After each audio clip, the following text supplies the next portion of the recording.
Hello and welcome to the Back Nine Report. We have been counting down the top stories of 2021 in the world of golf alongside with Fred Altvater and Kieran Clark. My name is Carlos Torres, and now it's time to present the number one story of 2021 in the world of golf. And this is our prize to everyone. It's Tiger Woods. Incredible. Okay. Shocking. Incredible, surprising to everyone. February 23rd. Does this mean he gets the bonus for the most social media points or something? Well, He got he's it won that by anyway. far anyway. 4 so- He million? got it anyway because he was the most searched player. Is he going to share all any of it year. with us? I don't know. We're contributing to him, so hopefully he can do some charity with us, and we'll see. But anyway, Tiger Woods, February 23, horrendous crash. I mean, it just gave me when I saw that, it took me to the last year before when Kobe Bryant was dead after that horrific helicopter crash, and all the things that happened there with Tiger. Of course, with everything with him, we don't get a lot of news details. Details were scarce, but incredible. I mean, what happened to him, to his leg, all the fractures that happened. I mean, amazing guys that we are seeing him walking. All the questions that we were making is, will he walk again? Well, check, he's walking again. Will he be able to play golf again? Check, he's going to play with his son at the father and son next week. So now, will he play in a major? That still remains a question. He said at the Hero World Challenge, apparently he doesn't have it anymore in him, but now we see him playing with Charlie, his son Charlie. The tournament, of course, is very different, the dynamic there. But I'm gonna go first to you, Kieran. How about this? Wow, I can't put it into words what happened to Tiger in February, and see him walking, and even on a golf course that he's going to be with his son this next week. Yeah, I mean, going back to February, that was one of the most shocking things that I've ever seen. I was stunned. I didn't think. I thought he was dead. When I saw the footage initially, I thought there's no way someone survived that crash. It looked absolutely devastating, and it was miraculous that he even survived. And I mean, at that point, we had no idea what to expect. We thought, this is it. He's finished. He's never going to come back. What's he going to be like? Well, when will we see him again? And Tiger being Tiger, it's obviously very top secret. His recovery is very slow. We've had a lot of people talking to him, the likes of Justin Thomas and Ricky Fowler, giving us little snippets throughout the year. But he's getting better. He's being in touch with us and so on. But we didn't know what Tiger Woods would be like until we saw that first video again. He likes to do the teasers online where he was hitting some shots. And then, of course, we're seeing him at the Hero World Challenge where he was hosting there, spoke to the press for the first time since the accident in great detail and outlined the state of his leg, the state of his health, the state of his game, the future. And obviously, we're seeing him back, with his son Charlie in the PNC Championship. And obviously, we'll see what happens next year in 2022. And Tiger will obviously be the story next year too, at some point, because whatever happens, it will be a marquee moment. But just to have, first of all, have Tiger Woods still on the planet, I think was the first relief for us all.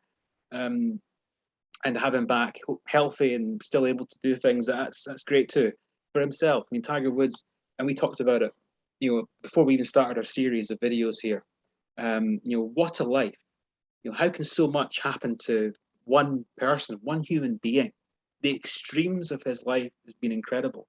From the greatness, the triumphs, the extraordinary wins, the game-changing wins, to be probably the best golfer of all time, certainly the most famous golfer of all time, and the most transformative figure in the game's history.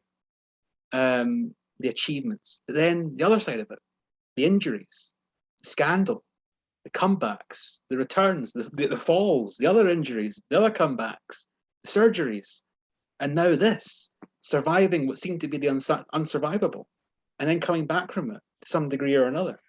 It's unfathomable to me that so much can happen to one person in one lifetime. The good and the bad. It's one man, and he's lived the life of 100 people. It's incredible to me. And what happens in the future? I mean, Tiger's given everyone so many gifts as golf fans to watch him play through the years. When he won the Masters 2 years ago, I mean, I kind of felt at that point that actually was going to be kind of. I didn't see him going on to win too much more after that. I thought that for him, the energy to get to that point and to achieve that was incredible. And I think that was a high for him, and that completed his career. Anything after that would be a bonus.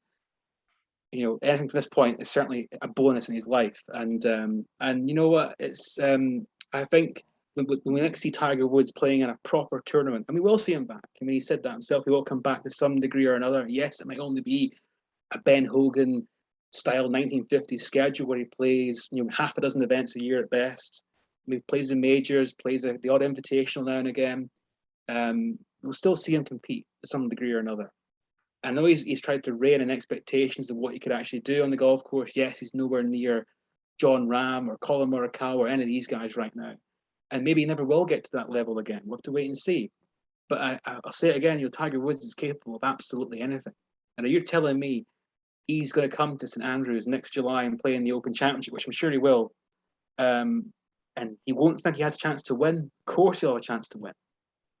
He probably won't, but he'll still believe he has a chance to win, because even 50% of Tiger Woods is still better than most golfers I've ever seen.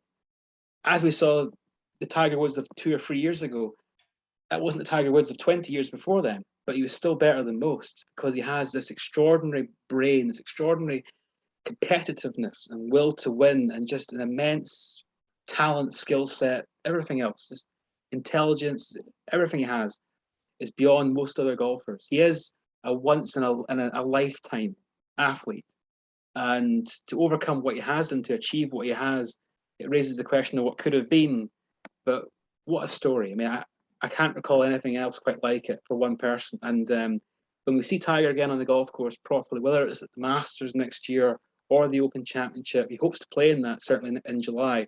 I think we'll see a overwhelming outpouring of almost gratitude from the spectators there to see him back again, see him competing and playing and walking and doing what he's done so well for so long.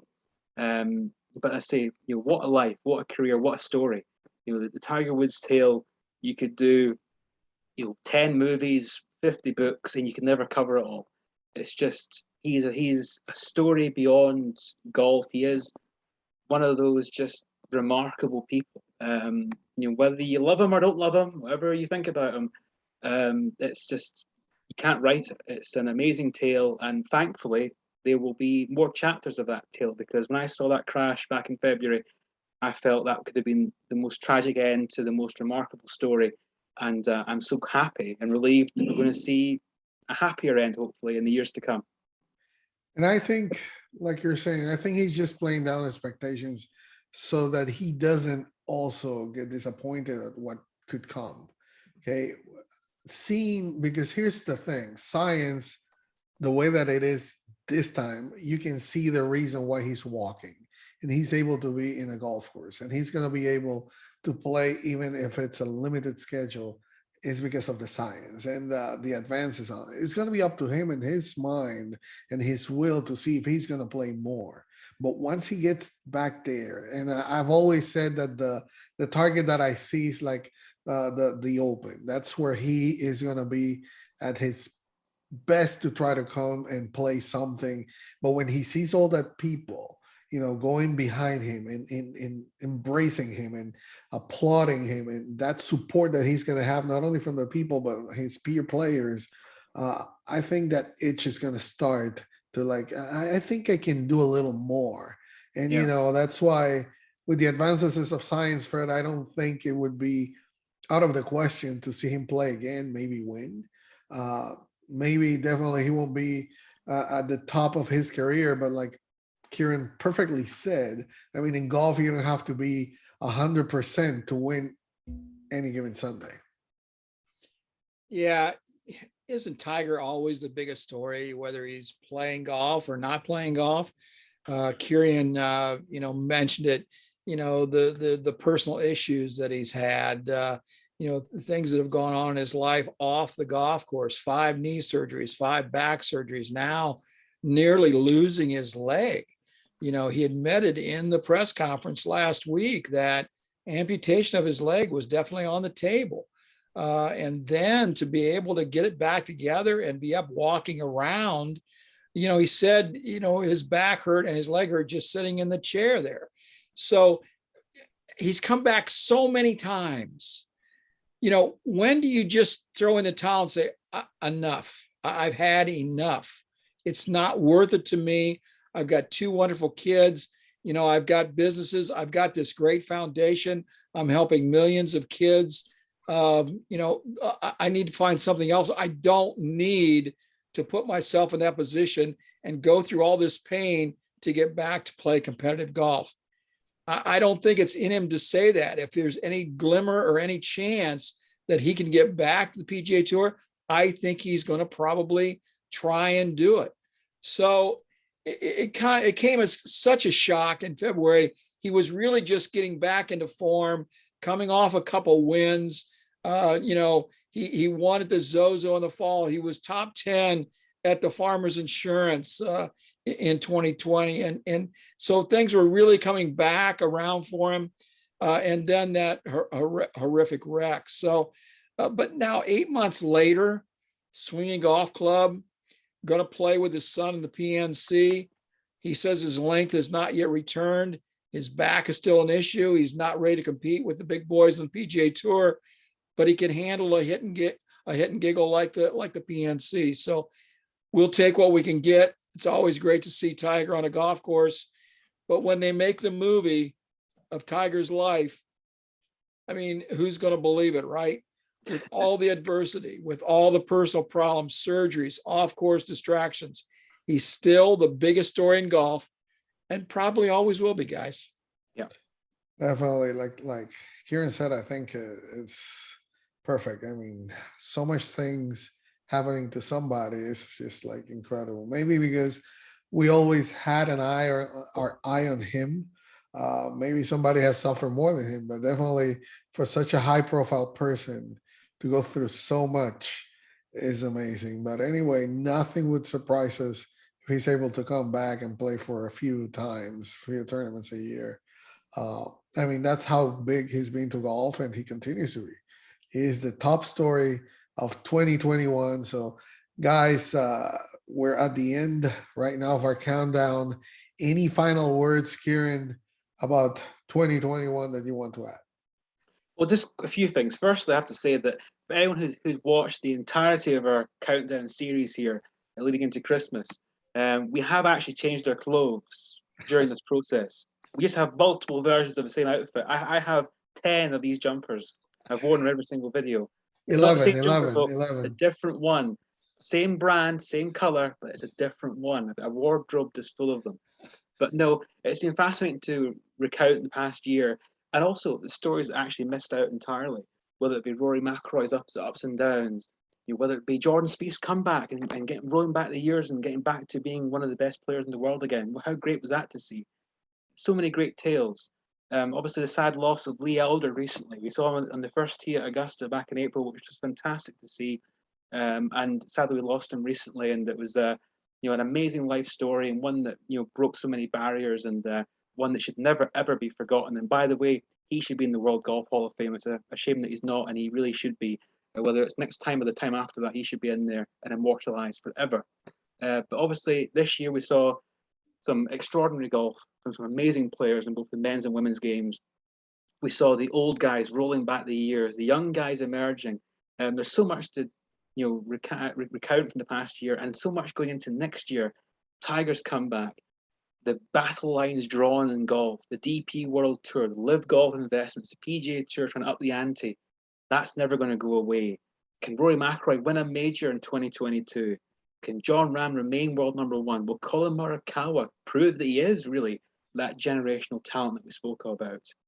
And who will be the next Ryder Cup captains? We'll all find this out in the coming weeks and months as we enter the new year. Golf's in a fascinating place. It's right on, in terms of the on-course stuff, it's never been better. Off the course, it could get messy in some cases, but it's certainly at very least going to be interesting. And I think we'll be, in a year from now, we'll be discussing some of these topics again, but obviously in a more advanced form. And I hope we see Tiger Woods back on the golf course. I'm looking forward next year, most of all, of course, to the 150th Open at St Andrews. And that's going to be a wonderful occasion. And it's going to be a special celebration for the game. And hopefully Tiger will be part of that amongst all the other great players that we have in the game right now. And they hopefully put on a great showpiece and that the game deserves. So I'm looking forward to next year. This year was ups and downs, fascinating, full of contention. Next year, I think, will be even more so.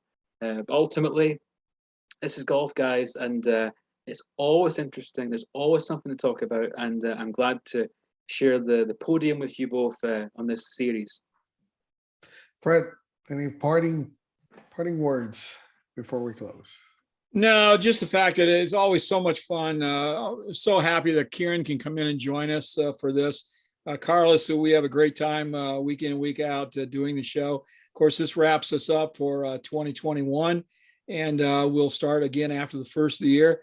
Next year, when we get to the Masters, we'll be starting our 10th year of doing this thing. So it's always a blast. And guys, thank you so much for allowing me to do this with you guys. It's always our pleasure here to bring you all the latest in the world of golf, and this countdown, we always look forward to making it. Thank you guys. It's always great to count it down and, give our opinions on it. Looking forward to what's going to happen on 2022. I think I keep saying it and it sounds like a broken record, but I think 2022 still will be the best year coming yet in golf. So anyway, thank you for joining us. It's our pleasure, and we'll see you after the first of the year for our first show, where we will be previewing what's going to happen in 2022. Of course, we're going to give you our predictions and all that stuff. So thank you for joining us. Happy holidays, Merry Christmas, and a happy New Year to everyone. Thank you.